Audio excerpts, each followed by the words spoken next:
Now that Pope Francis has completed his mission to the United States, it is time for a little bit of reflection as to what happened during that visit.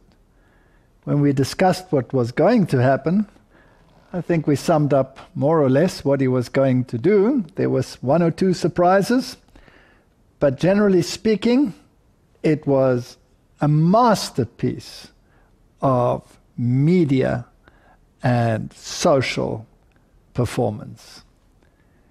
When Pope Francis arrived in his airplane and it landed, and he was greeted by the President and the Vice President of the United States of America and his family, there was a reception such as had never been afforded any foreign dignity in the history of the United States. And I'll tell you, as the plane pulled up, I watched the crowd here lean up against the fences that are around the grandstands here, every one of them pushing forward with a phone or a camera in their hands to capture this moment. You're watching now, as you can see, that red carpet about to roll out. It was interesting, about an hour ago we saw them roll out the red carpet and we thought, oh, they've rolled out the red carpet. That was just a practice run. They have practiced everything to a T here, including that perfectly lined up honor guard you're seeing there as well. They want to get this right. It's a special moment. It's a historic moment. We got a remarkable seat here. So I have to tell you, Jake, and I've seen official visits before, I haven't seen one quite like this. The aircraft with which he landed and all subsequent aircraft received the code Shepherd 1. And then the symbolic meaning of his visit. The pomp and ceremony surrounding his visit alone speaks of the high esteem in which the world holds this pontiff. It's an extraordinary moment. First of all, the joy is palpable, not only here, the joy in Philadelphia as we're talking here, as we're waiting here. There's 17,000 delegates to the World Meeting of Families watching this great event in Philadelphia. The people of New York, very, very happy that he's coming. What's happening here is for the whole world. The world is watching this particular visit. For me personally, the Holy Father is the Vicar of Christ. He's our leader. He's our shepherd. And when you know the shepherd, it makes an even bigger difference.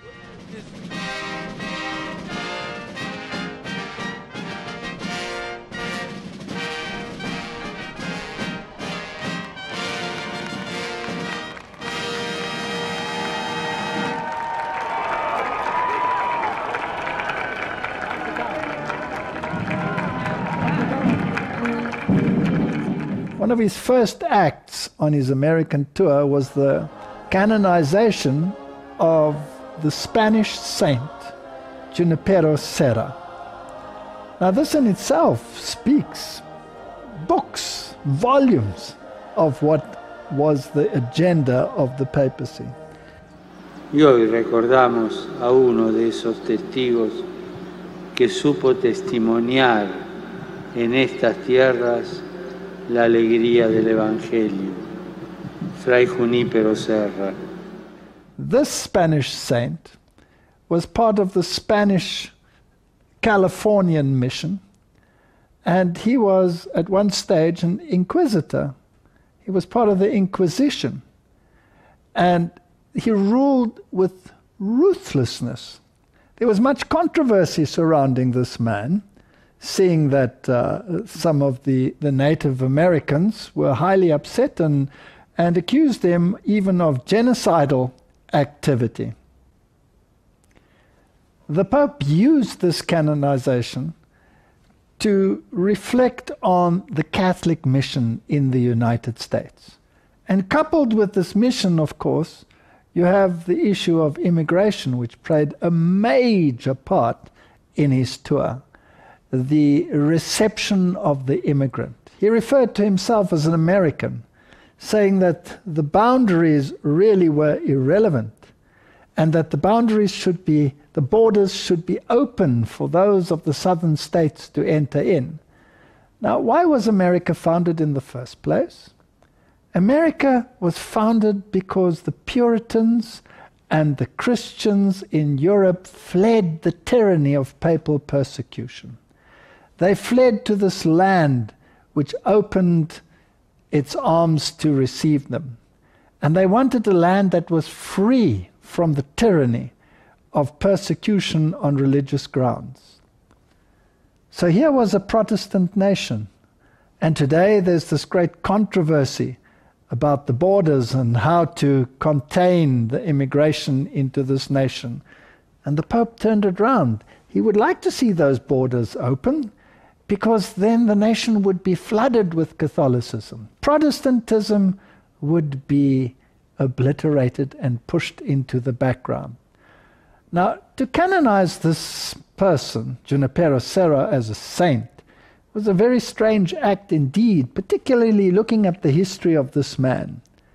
Coming with the Spaniards into California, creating missions, using the Indians basically as slave labor, and he was a person that used self-flagellation, which was common in the Middle Ages. Martin Luther, when he was still a Roman Catholic, did that because somehow he had to do penance for his sins. But Junipero took it to extremes. He wore garments that were spiked with wires and with boar hairs to create constant pain to himself. He flagellated himself to the point of total collapse. And this is the attribute which is called saintly. It is a total denial of the vicarious death of Jesus Christ, who became sin for me, who took upon himself my sinfulness so that he paid the price for it. In him I am free. I have no need for the works of self-flagellation. This was an act of open controversy, denying the very Protestant principles on which the United States were based. Consequently, after this canonization, it's interesting that it was probably, so they believe, Native Americans actually defaced the statues of Junipero Serra in an act of defiance, throwing paint upon them and writing words of a derogatory nature over the tombstones, etc. So not everybody was well pleased with this first gesture of the Pope. When he was greeted at the White House, it was the most illustrious ceremony ever afforded a foreign dignitary. He was referred to as the example of humility to mankind. And in his speech, he also referred to the immigrant issue, and that everybody was at one stage an immigrant, and that the doors should be opened, that America should be one. So this theme was very recurring in his speeches. The most interesting one was, of course, the Capitol. Now, the Capitol, as we discussed previously, is a fascinating building, and it actually refers back to ancient Rome, the Capitol, which is a Roman idea. And it is basically a copy of St. Peter's. It is a temple. So in a sense, the shepherd one was entering into the temple. Mr. Speaker, the Pope of the Holy See.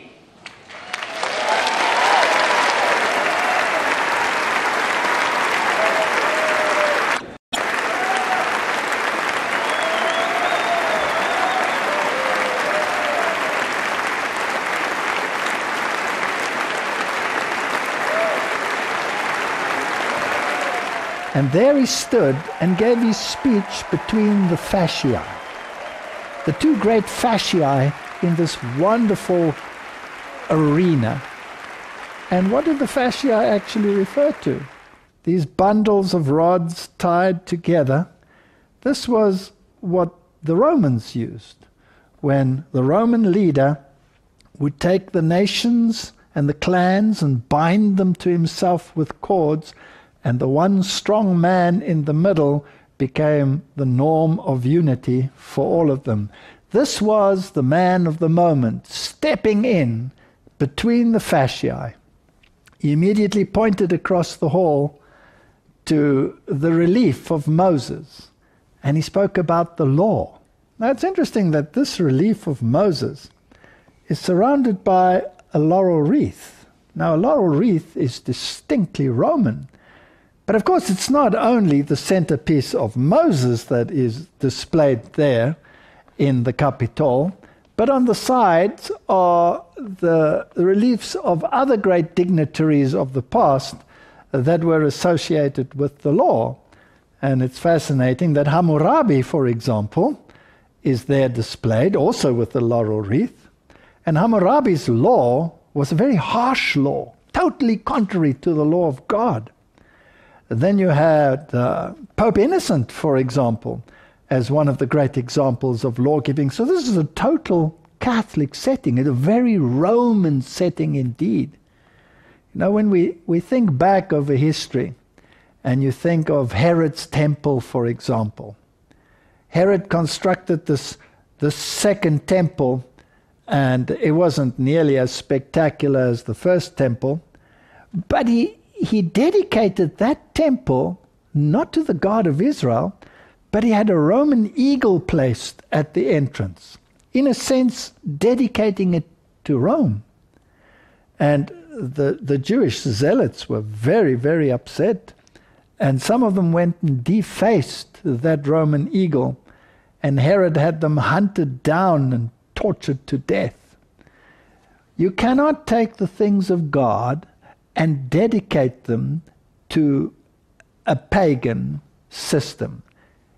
That is syncretism. Syncretism is something that God has constantly warned against in his Bible. You cannot worship God by the means of Baal. You cannot take God's law and package it in Roman law.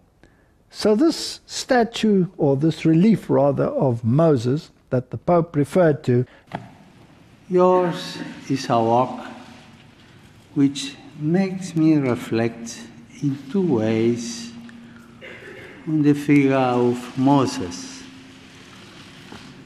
When you look at it there embodied in its Roman system, it actually tells us literally that this law of Moses is packaged in the legal system of Rome.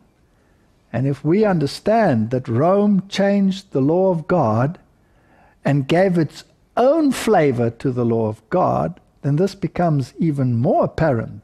And here was the first citizen of the world, the re-embodiment of Osiris, the great god, because as we mentioned before, the Pope had seated himself just prior to this event on the great white throne between the cherubim, showing that he is God. And his morality was to become the morality of the world. He referred to climate change. And of course he was rather clever. He used the great historic figures of the United States to bring across his points. He used Abraham Lincoln to argue against any form of polarization. He used Thomas Merton to argue that there should be peace amongst religions, and that any form of fundamentalism is a danger to faith, and that no religion is immune from fundamentalism. Fundamentalism was a major portion of this way of thinking. And what is fundamentalism? According to the dictionary, fundamentalism is a form of Protestantism that takes the Bible literally, that believes in a literal creation, that believes in a resurrection, that believes in a virgin birth, that believes in the second coming. In other words, if you take your Bible literally, then you are a fundamentalist. And according to the Vatican, fundamentalism is a major problem in the world today and needs to be curtailed.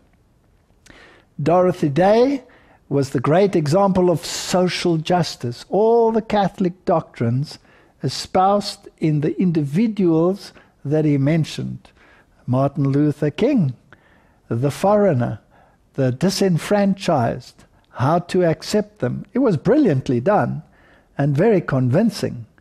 But the deep undertones of Catholic social justice were very, very apparent. And if we understand Roman Catholic social justice, then we will know that it is based not on the capitalistic idea of social justice, but on the Thomas Aquinas idea that basically you possess nothing and Rome is the one that determines the distribution and the equity of all goods and property. The Roman Catholic view on the right to life and abortion, these were all issues that were highlighted by the Pope. It's interesting that some of the members of the House of the Republican Party had actually boycotted this meeting. It's fascinating to me what the Jesuit commentator on CNN had to say about it, because the people who boycotted it, or the person who boycotted it, was actually Jesuit trained. And when this was pointed out, the Jesuit on CNN said, well, Jesuits are known to be on both sides of the question, part of the Hegelian dialectic. It's interesting, when I look at the undercurrent and the subliminal messages that were in this trip, then they speak actually more than the words that were actually spoken. Isn't it interesting that he should highlight the immigration question while some of the Republican candidates were speaking so strongly against it, about borders and walls and gates? He was opening up the world. Here was this new global village where everybody felt welcome and everybody was one. One wonders whether some of the pre-speeches were choreographed in order to emphasize the contrast to Pope Francis. Some of the other subliminal little issues that I find interesting is the way in which he traveled, which the media picked up as humility. For example, he traveled in his little Fiat, next to these great Suburbans that were driving in front and behind him. And they pointed this out frequently as a sign of humility. But these vehicles were chosen very carefully, and they were chosen by the Vatican itself. The news tells us that the vehicles were chosen by the Vatican. Now, the word fiat, of course, has an interesting connotation. To rule by fiat means to have absolute authority. So driving in the Fiat means absolute authority. For example, the dictionary would say the headmaster made a fiat decree that such and such was to be the case, and that was that. So fiat, ruling with absolute authority. The other vehicle chosen by the Pope and the Vatican, well in advance to this meeting, was of course the Pope-mobile, which was a Jeep Wrangler. Now, this name in itself is fascinating. A wrangler is, of course, someone who controls the herds. And Jeep also is interesting because it comes from Eugene the Jeep, which is the creature that we find in the Popeye cartoons. But this was a very interesting creature because he was a mythological creature almost. He could transmigrate between the dimensions, and he had a solution to every problem. So he was a being of a higher norm and a higher fashion. This creature, if you could transcend the dimensions, is like an angelic being. Isn't that interesting that the year 2015 was declared by the United Nations as the year of light? And they dedicated to, of course, technology and light technology. But to declare this year the year of light, It reminds me of the French foreign minister who spoke about the 500 days to the prevention of the climate catastrophe and the descending into the abyss. And the 500 days culminated exactly with this papal visit. And here you have the United Nations declaring this year 2015 as the year of light. Now, the Latin for that is anno lucis. And this is used in Freemasonry. Freemasonry dates all its events by anno lucis, the year of light. And if you look at Masonic cornerstones, for example, or commemorative stones, then you will find the date of the present, let's say the year 2015, and you will find it in anno lucis, where they add 4,000 years to this period.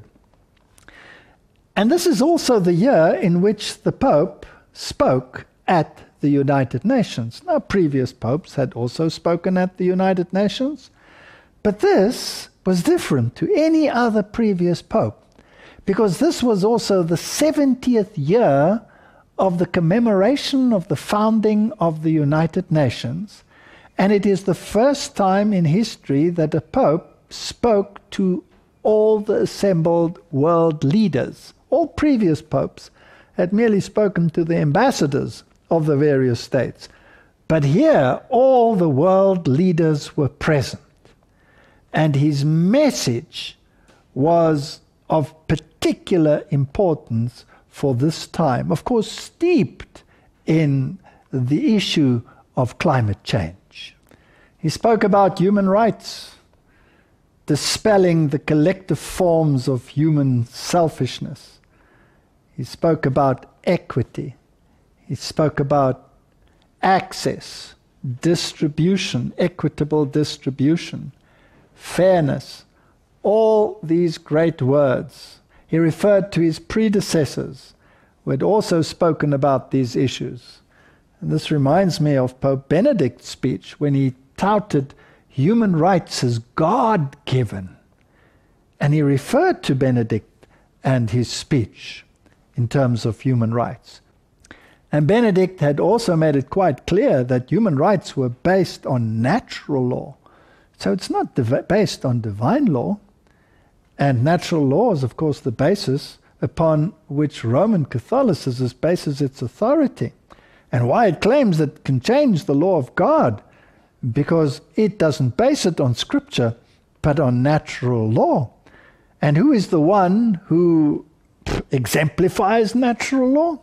The Pope himself, because from his elevated position of observation, according to Benedict, he is the one who surveys the landscape and decides what is morally right and what is morally wrong. And if you take this together with Ban Ki-moon's statements that the moral stature of the Pope was not to be denied, then this all comes together. Of course, he referred to the law being inscribed in the heart, and he brought this into connection with the environment, referring, of course, also to the November meeting in Paris, where legislation will have to be put in place. Now, during his visit, he didn't mention Sunday legislation in particular, but prior to his visit, he did state that Sunday is to be the heart of the new dispensation. And in his encyclical on the environment, he also elevated Sunday. And if we look at some of the news media's reports on this summit in Paris, then it becomes obvious that this will also be a point of question. Just a few months earlier, The Guardian, for example, had said, if we should set Sunday aside as a day of rest, it would contribute greatly to fighting climate change, because then industry would come to rest at least one day in the week and contribute greatly to a lowering of the carbon damage to our planet. So all of these issues were embodied in these speeches. He made a great moral appeal for working together, for accepting the responsibility for the state of the planet, ridding the world of the fear of nuclear war. All of these issues were, of course, endearing, and he received standing ovations at all his speeches, whether it was at the Capitol or at the United Nations. And to avert the most serious effects of the environmental deterioration caused by human activity. I'm convinced that we can make a difference, I'm sure. And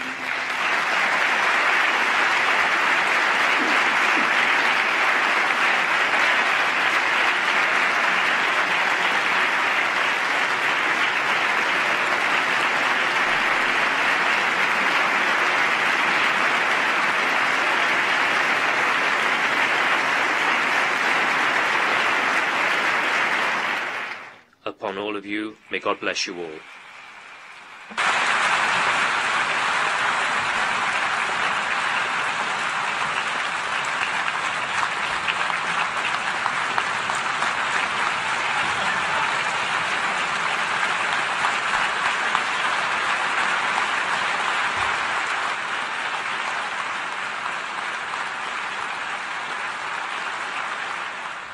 What is very interesting is that the subsequent speeches by the world leaders were almost more fascinating than the speeches by Francis himself. President Obama came across at the United Nations as the father of the human family, as the one who wanted to create this equity and this fairness. He referred to Russia and its role, and that no nation was to interfere with the sovereignty or the territory of another nation. He referred to the Iran deal as creating peace, that he had no intention of taking someone's territory or having any economic interests whatsoever, but that the United States was there to ensure this fairness and this democracy and this equity. He was like a father figure, a brilliant speech. But he referred to Pope Francis, and he also spoke about religious extremism, that it should be curtailed at all costs. Obama, after castigating religious sectarianism, said they needed a stronger United Nations, and he referred to the 50 nations that would come together to create a greater military capacity in the United Nations to oversee peacekeeping missions in the world, with many, many boots on the ground, a strong military component to the United Nations. So here was one speaking as the leader of the human family. King Abdullah of Jordan also made some very interesting statements. He said, religious extremism must not have access to the media in any form. And he said the war is between religious moderates and extremists of all faiths. Basically, he was referring to hate speech and creating religious turmoil in the world. A very strong speech indeed. Religious polarization has to be curtailed. And as Pierre Teilhard de Chardin, the Jesuit, who was the father, as it were, of the philosophy of the United Nations, had said, the only way forward is all together. And we need to focus on a Messiah that satisfies them all. So an extreme view would be, of course, to say that Jesus is the only way to salvation. That would be an extreme view that would exclude other religious sects and other religious systems. If you want to stick to the faith that there is salvation in no other name than that of Jesus Christ, then you will be branded as a fundamentalist. I believe the world is moving in that direction. And I'd be interested to know what kind of legislation will come out of the Paris meeting, when all the nations will have to commit to certain issues. But whether it happens there or whether it happens later is irrelevant. I believe we are on a course that cannot be reversed any longer, where there will be a confrontation between those that say, all together, and those that say, come out and be separate, says the Lord, and I will receive you.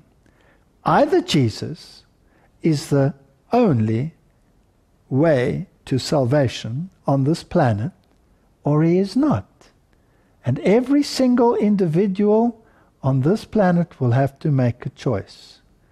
Either I accept the morality and the law of God as the standard of righteousness, or I accept the law as modulated by Rome and changed by Rome as the standard.